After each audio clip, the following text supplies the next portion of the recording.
It's either very expensive or you just don't like the condition. Apply as soon as possible. Old grandpa's tea would be perfect. Recruiters, reach out. I'm a good guy. So hi everyone, today we are having an interview with Alen, and in today's interview we will talk about masters in Hong Kong, living here, pros and cons of studying and working in Hong Kong. We are in HQB right now. So first let's start with introductions. Could you please briefly introduce yourself? Hey everyone, my name is Alen. I do Masters in Finance here in Hong Kong, the Fintech. Before that, I did my bachelor's back in my home in Kazakhstan, in Astana, Nazarbayev University. I got the bachelor degree in mathematics. After that, I did a bit of work at KPMG as a strategy and operation consultant. My math specialist, look at him. So as an icebreaker, could you tell us like your favorite book, a podcast, or something that's been a game changer for you? So I got a favorite book. It's not a kind of game changer, but I love it very much. It's written by Dinmuhammad Qonaev about his life, his path. It's called About My Time. So this is the must-have book if you are going to become a future leader. Okay, that's so inspiring. So firstly, we will talk about academic and personal journey. Okay. So you said that you studied mathematics in Nazarbayev University, right? So how did it lead to choosing Fintech later? So according to my journey, I always wanted to do something related to finance, and at the same time I was also thinking that like the programming and all these tech things, they are going to be the future. Yeah. So I was looking for something which could combine these two things, and Fintech seemed to be like the best solution for that, and that's how I ended up choosing this program. Was the math major hard? Very hard, yes. Courses that you took in your bachelor, are they harder than the masters? I don't want to say that this program is easy, but studying math back there was very challenging. Why did you choose Hong Kong for masters? So again, coming to my decision, I was looking for something for a place where I could get a scholarship, where they could cover my living expenses, and also there would be like the English-friendly working environment in the future. So like I could work after my graduation, and Hong Kong became the only place which could like tick all my wishes. Okay, did you apply to any other universities in Hong Kong? In Hong Kong, Baptist University was the only one, but I did apply a couple of universities in Europe, in Nazarbayev University as well, and I got accepted to all of them, but Hong Kong was the best option. You also mentioned that you worked in KPMG before your masters, and how did that experience shape your choice of Fintech? Shape my choice. So while I was consultant, I always felt that there was something missing in the job that I'm doing, and the problem with that we were delivering like a strategy for the improvement, for the growth, but we were not checking whether they're implementing this thing or not. So I didn't see like the final result of the thing that I was doing, and I felt like maybe that's what I'm missing. And finance, they were like, when you work in finance, I feel like you always see what you're doing, like all the results of the deals, all the numbers that you come up with, they all bring some kind of instant result. Yeah. So that's how like I thought maybe I need to change my path. Now let's move on to university life. Okay. What did it feel like to be a university student in Hong Kong compared to Kazakhstan? So compared to Kazakhstan, comparing to my university, I know that Nazarbayev University is a bit different from others. Yeah. So comparing to my bachelor period of time in Hong Kong, what I see is that there are a lot of events where you have to connect. So there are like made for the networking? For networking, yeah. And there are a lot of events which are made for you, for your future career, compared to Kazakhstan. Whereas in Nazarbayev University, there are a lot of events which are made just for your interests, your hobbies, for your entertainment. But here you have to connect and think about your future. It's capitalism. Yes. You have to think, young brother, about your future. What is like your favorite event that you've been to? My favorite event, I think it was a Fintech Week, which was like around October and November. Is it like one organized by HQB? No, it wasn't. It was a global big event organized by the Hong Kong government. People working in fintech all around the world came up here and talk about their achievements and things related to fintech. Did you get the ticket for free? I think it's pricey, right? It's very expensive. Yeah, it's like in I don't remember in HKD, but in Kazakh tenge it's around 300,000, something like that. Where did you buy it? No, I got it for free as a fintech student. Okay, so I know that like a lot of events, the tickets are given for free for students. Yes. I think it's like one of the perks in general of studying in Hong Kong. Yeah. Many things like either discounted or free for students. Yeah, especially if it's related to your program that you're studying. Yes, I also went to one event. It's called, I think, Consensus around October, also for free. What's been challenging for you in terms of studying in Hong Kong? Like you said, studies are not that challenging. What about other aspects like finding friends, finding housing? So housing is a big issue in Hong Kong, right? It's either very expensive or you just don't like the conditions. It's one of them. But apart from that, if you're a Kazakh, you're very lucky because here's a big Kazakh community and you can find any friends. Community, like there is, I know, Indonesian community as well. Oh, probably, like yeah. South Asians. But there's a small issue that if you want to make like kind of local or Chinese or maybe international friend, Yeah. you can get along with them. But what I felt just I couldn't get close with them. I couldn't get some, couldn't find a kind of soulmate Is it because from of them. like the language barrier or the cultural Probably barrier? cultural thing, yeah, or language barrier. But I couldn't find someone who I can get close with. And the other issue for a Kazakh student, it would be the food. Yeah. It's hard. It's hard to find a good food that is maybe halal and not so much expensive and I tastes think good. when you are like on campus, you are like limited by the halal food options, and you keep eating them every day. It's kind of crazy. Yeah, but I agree on like being hard like to find like close friends. Even back when I was studying in the US, like as an exchange student at high school, it was hard like to connect on a deeper level. I think because of like language barrier, definitely for me at that time, but also I think you're just coming from different perspectives. But now when it's my like fourth year, I have some like, very good friends who are not from my country. Okay. Yeah, but I think it also depends on a person. Yeah. Drop in the comments how it's for you. What do you think? How did you find friends? Yeah. You said you attended a lot of events. Did you like also join any clubs like MUN or something? No, honestly, I didn't spend my time here doing the cloud things because I was more focused on my career. So it's like it's like a 1-year master program, so I wanted to maximize my efficiency. Do you actually think that 1 year is enough? For me, if I wouldn't be looking for a job here, that would be enough, yes. But if you're looking for a job, it's a bit challenging. Is there any possibility of like making it for 2 years, or it's just fixed, right? It's fixed, yes. Okay. Like, it's All not fixed if you fail. Okay. What about other Hong Kong universities? Are they also 1 year? No, it depends actually on your program. Even like within HKBU, there are programs which are like for 1.5 years, some of them for 2 years. So it depends on the program you choose. Okay, that's nice. I also think that like 1 year is not enough because you spend at least 3 months adapting. Yes. And then you just get into here. Yeah. You're also agreed. like applying to jobs. Yeah, having fun, studying and learning and working at the same time. It's very hard. So now let's talk about the advantages, like pros of studying in Hong Kong. Okay. What I like about this program and the things about Hong Kong is that all the things that you do here, they're like kind of preparing you for your future, for your job. Not just giving you knowledge, but all the professors, all the people around, they're telling you what could be useful for you in the future. So I think that's one of the biggest advantages of studying in Hong Kong.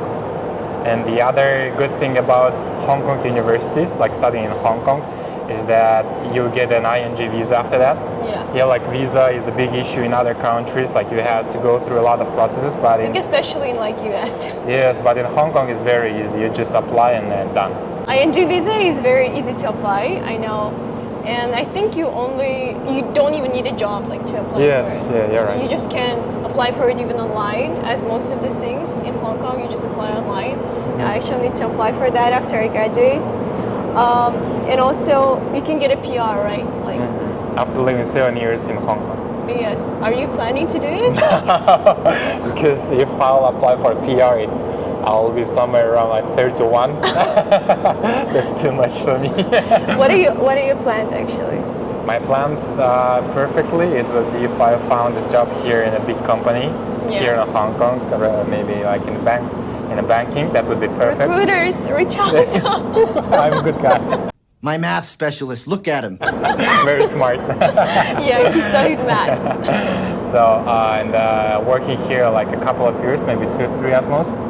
And after getting that much experience and knowledge, I would try to come back home Okay. and try to do something there. I also think that like many countries have like really high tax rates. For example, like Netherlands, Yes. like their tax is like around 50%, which is crazy to me, just giving 50% of your salary there. And in Hong Kong, it's only 5%. Honestly, even that 5% seems like a lot, but then I am like, okay, other countries have it. Yeah, big advantage of Hong Kong is that if you're a finance guy, if you're looking for finance, like there are biggest hubs in the world, like Singapore, Hong Kong, New York, London, and the Hong Kong would be with the least taxes among them, but with the same perks.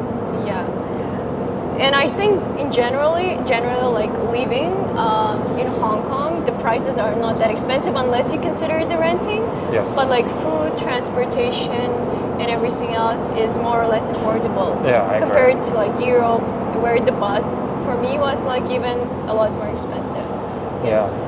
Lifestyle, I actually like that they're like active, sportive. Yes. Even if you go to a park, you always see like adults or seniors doing Tai Chi and stuff. And it's motivating because like when I go on a run, I see other people running and it motivates me to run. Yeah, if you go like outside 7 a.m., you'll always see like old grandpas. Yeah, I think we forgot to talk about our campus. Like, do you actually like the campus, the facilities here, like the gym? You go to the gym every day, right? Not every day. So I really like our campus and location. Yeah, as you said, like when you go like for the other parts of the city, as I mentioned before, it's very high-paced lifestyle. But here it's a lot of people who do not care about the time, and the buildings here are not so much tall.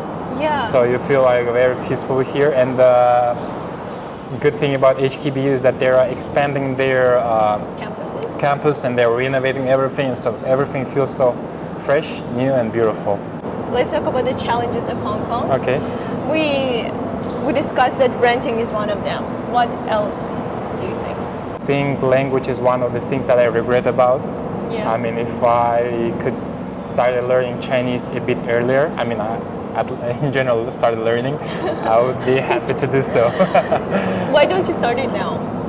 I think I'll start it now after I find a job, because right now probably I'll go home sooner for some time. What do you think is like better to learn?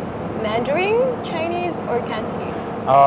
Mandarin would be best, because like choosing between them two, because Cantonese is more for a southern part of China, but but if you know Mandarin, you could go for most parts of the China, and recruiters here in Hong Kong, they are not looking only for Cantonese, they are okay with both of the languages. Like we in Bachelor, we take the Mandarin course, but this is like very beginner, like Tasha, Wadelausha stuff. Like she's our teacher. But yeah, I also tried learning Cantonese when I was year 2, but it's very hard because you're like learning with people who know Mandarin. And they're keeping up very fast. Yeah, it's very hard, like, because for them, half of the words they know it, and then when it's listening, when it's speaking, it's not like, hello, my name is, the guy is already like ordering food and stuff, and I'm like, what is happening? I think I took like 2 out of 10 in one of the listenings, but at least I learned stuff. Yeah, because I know they're very similar to each other, right? Yeah, I can ask where something is located. Yeah, at least. But how is it like in terms of just living? Are you okay only using English? Is it accessible? Yeah. Like the good thing about Hong Kong is very English friendly. Like you will not get lost. You can ask whatever you want. People at least understand you, and What they will about give you compared guidance. to like other countries? I think you've been to Japan. Yes, I've been to Japan. In Japan, it would be harder without knowing the local language. Yeah. Yeah, and in Hong Kong, even the just cashier or bus drivers, everyone knows English, at least a bit. Yeah, I don't know about that because like you know the small minibuses. Every time I tell them like MTRs, they're like, "What is it?" And I'm scared like taking the minibus because of it. I wanted to say like one of the challenges I faced, but then I forgot. Oh, like everyone says that Hong Kong is like very fast-paced. Yeah, Does it yeah. make you like feel, I don't know, maybe stressed?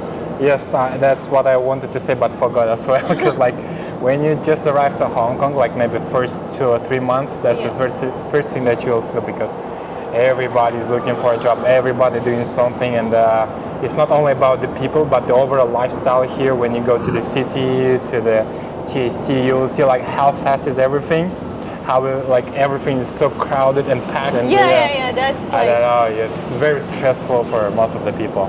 yeah, like, you know, when you are even walking, your body's stressed because like you're trying to know the direction and stuff. Yes. And like, I think when you're walking in the crowd, you get stressed, but it's hot, it's humid.